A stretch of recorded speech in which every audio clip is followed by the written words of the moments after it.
I never thought I'd be that woman, the one who ruins her perfect marriage over something so stupid. But here I am, sitting alone in my new apartment typing this out while my kids are with their dad for the weekend. I'm Thea.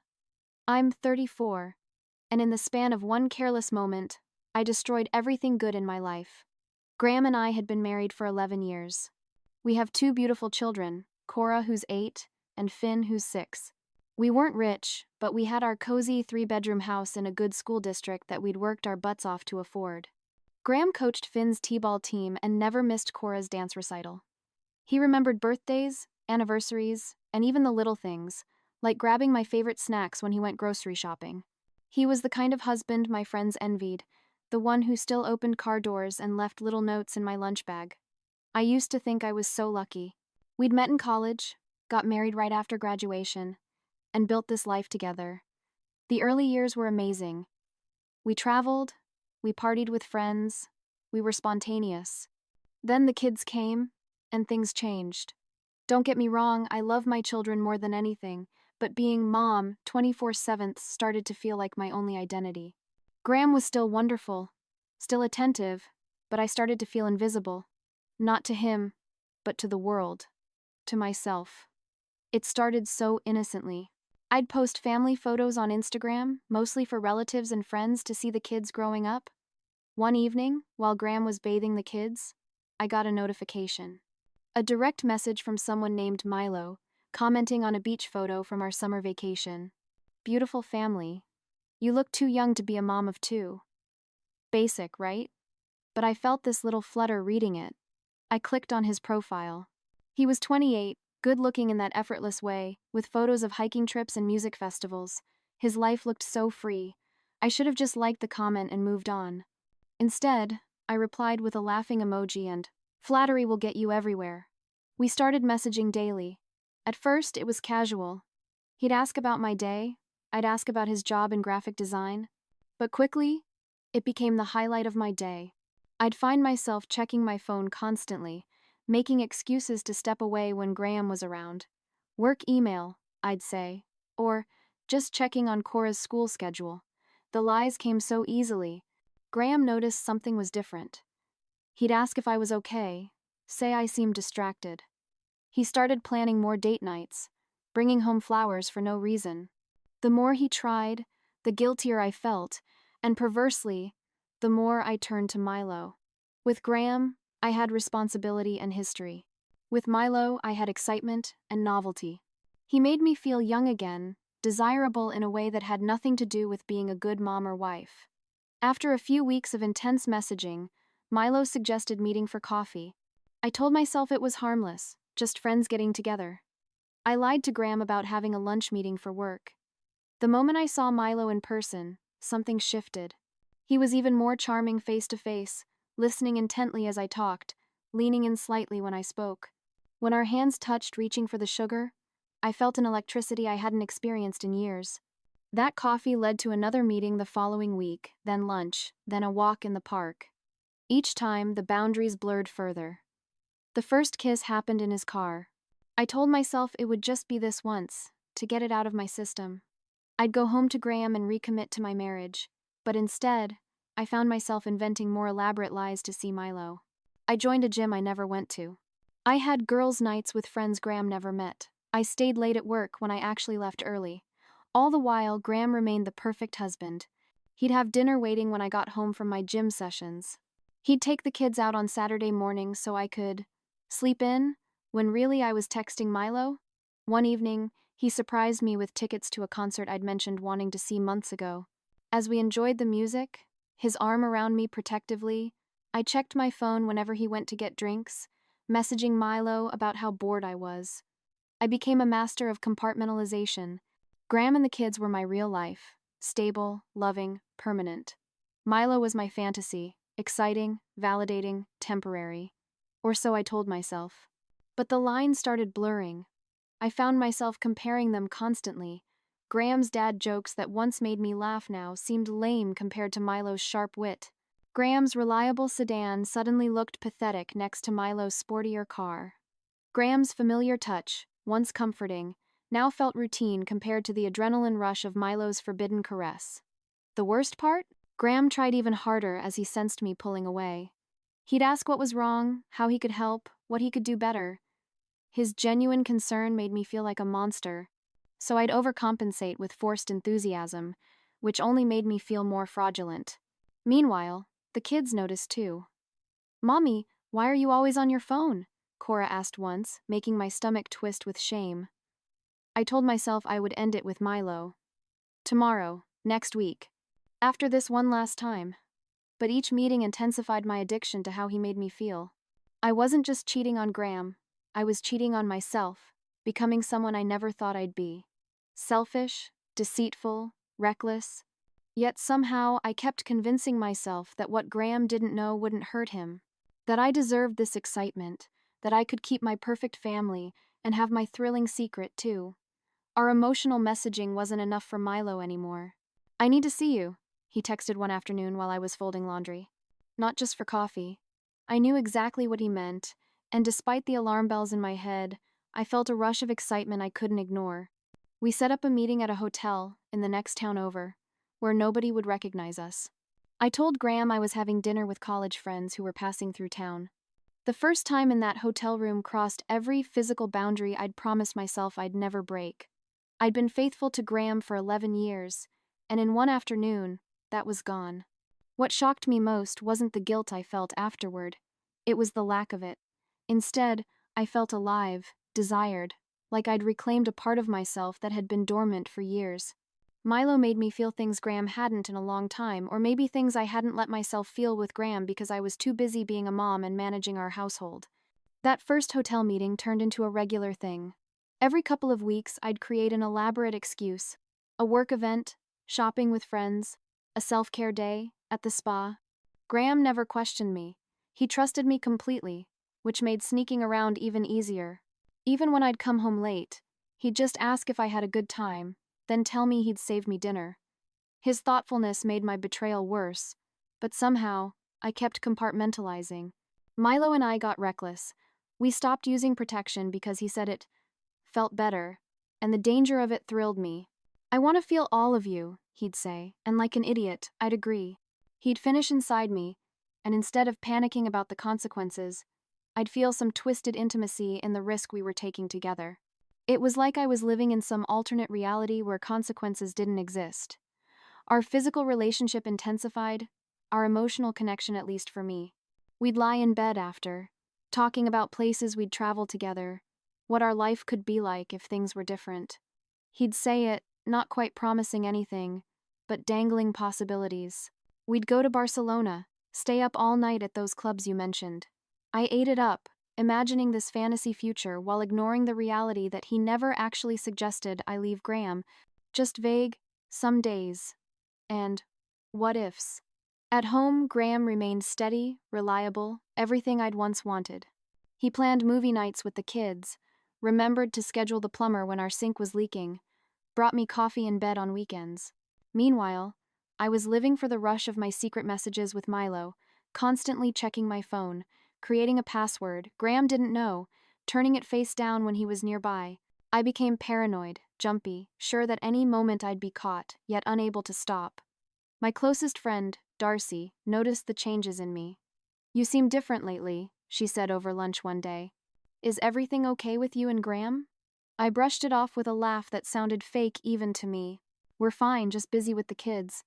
She gave me a look that said she didn't believe me, but wouldn't push it. Later she texted, "Whatever's going on, be careful. You have a good thing with Graham." I deleted the message immediately, annoyed that she'd implied I was doing something wrong, even though I absolutely was. Graham tried harder as I pulled away. He suggested date nights, planned a weekend trip for our anniversary, bought me thoughtful gifts. I responded with forced enthusiasm while mentally comparing every gesture to Milo's intensity. Graham's stability began to feel boring rather than comforting. Milo's unpredictability, which would have bothered me before, now seemed exciting. I was like an addict, choosing the high of my affair over the steadiness of my marriage, unable to see how I was setting fire to everything that mattered. Graham surprised me with an anniversary weekend getaway. "I've arranged for my parents to watch the kids," he said, showing me the reservation for a boutique hotel 3 hours away. "Just us, no distractions." My first thought wasn't gratitude for his thoughtfulness, it was panic about being disconnected from Milo for an entire weekend. What kind of person had I become? I messaged Milo about my upcoming forced vacation with Graham, half expecting him to show some jealousy. Instead, he was weirdly distant. "Have fun," he replied hours later. "We'll catch up when you're back." No declarations about missing me, no suggestive comments about what we'd do upon my return. It left me feeling hollow, obsessively checking my phone even as Graham drove us to our romantic destination. The hotel was perfect. Graham had remembered my offhand comment about wanting to stay at a place with a soaking tub. He'd arranged a couple's massage, dinner reservations at an upscale restaurant, even packed my favorite snacks for the road trip. Every thoughtful detail made the knife of my betrayal twist deeper. This man knew me, loved me, built his life around making me happy, and I was throwing it away for hotel meetups with someone who couldn't even muster enthusiasm about seeing me after a weekend apart. For brief moments during our getaway, I reconnected with Graham, laughing over dinner, reminiscing about our early days together, falling asleep in his arms. I remembered why I'd fallen in love with him. He made me feel safe, valued, understood in ways Milo never could. We made love on the second night, and for once, I was fully present, not fantasizing about someone else. Afterward, Graham held me close and whispered, "I feel like I've been losing you lately. Whatever it is, we can work through it, together." The sincerity in his voice nearly broke me. I mumbled something about being stressed and overwhelmed, hating myself for the lie but too afraid to confess the truth. When we returned home, Milo's mysterious distance continued. My messages went unanswered for hours, our usually flirtatious banter replaced with short, almost dismissive responses. Each notification from him set off a rush of anxiety and need that frightened me with its intensity. I was sleeping with this man, risking my marriage, my relationship with my children, yet I realized I barely knew him. What did it say about me that his withdrawal affected me so deeply? My growing desperation made me careless. I started texting him while Graham was in the room, hiding my phone screen but unable to wait for privacy. I invented more frequent excuses to see Milo, transparent lies that I can't believe Graham didn't see through. Yoga class 3 times in 1 week. Coffee with Darcy when Graham had just heard me decline Darcy's actual invitation the day before. If Graham suspected anything, he didn't confront me, which only made me push the boundaries further. Graham planned a special evening for us, while his sister took the kids overnight, a rarity in our busy lives. He cooked my favorite meal, opened a nice bottle of wine, created a playlist of songs from our dating years. I tried to match his enthusiasm, but my mind kept wandering to why Milo hadn't responded to my message from lunch. Graham deserved my full attention, especially after all his effort, but I couldn't give it. I was physically present but emotionally tethered to my phone, to a relationship that was clearly cooling while I burned with obsession. Later that night, with the house to ourselves, Graham initiated intimacy. I responded automatically, going through the familiar motions while my mind drifted. And then something shifted. I closed my eyes, and suddenly I was with Milo. The fantasy was so vivid, so consuming, that for a moment I forgot where I actually was and who I was with. That's when it happened. In a moment of intense pleasure, caught up in my fantasy, I moaned Milo's name. Quiet, but unmistakable. I realized my mistake instantly. My eyes flew open to see Graham frozen above me, his expression shifting from passion to confusion to dawning horror. I quickly said his name, over and over, louder each time, as if repetition could erase what he just heard. But it was too late. He pulled away from me, sitting at the edge of the bed, his back to me. The silence was deafening. "Who the hell is Milo?" Graham's voice was dangerously quiet. The bedroom suddenly felt ice cold. My mind raced through possible explanations, a coworker, a character from a show we watched, anyone but the truth. But the panic on my face had already confirmed his worst suspicions. "It's not what you think," I stammered, clutching the sheet to my chest. Graham turned to look at me, and the pain in his eyes was unbearable. I'd never seen him cry in all our years together, but tears were streaming down his face now. "Answer me, Thea. Who is Milo?" His voice cracked, and I felt sick with what I'd done to this man who loved me so completely. "He's just someone from work," I lied, my voice small. It didn't mean anything. I don't know why I said it. The words sounded pathetic even to me. Graham stood up, pulling on his clothes with shaking hands. Give me your phone, he demanded. What? No. I clutched my phone from the nightstand protectively. You don't trust me? His bitter laugh was like a slap. Trust you? You just called me by another man's name while we were making love. And you're asking if I trust you? Give me the damn phone, Thea. I hesitated, knowing what he'd find if he got past my password. This is ridiculous. You're overreacting. Graham's face hardened. Overreacting? After everything I've done for this family, for you, this is what I get back? His voice rose with each word. Give me the phone.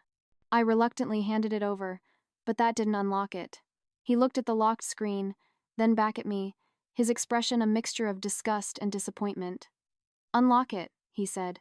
I knew I was guilty. I knew the evidence was on that phone. So I stayed quiet as he stormed out of our bedroom, taking my phone with him. The next morning, Graham took my phone to our mobile carrier store. Using his account authorization, he obtained a detailed record of all texts, calls, and data usage. The evidence was overwhelming. Hundreds of messages to the same number at all hours, especially when I claimed to be working late or out with friends.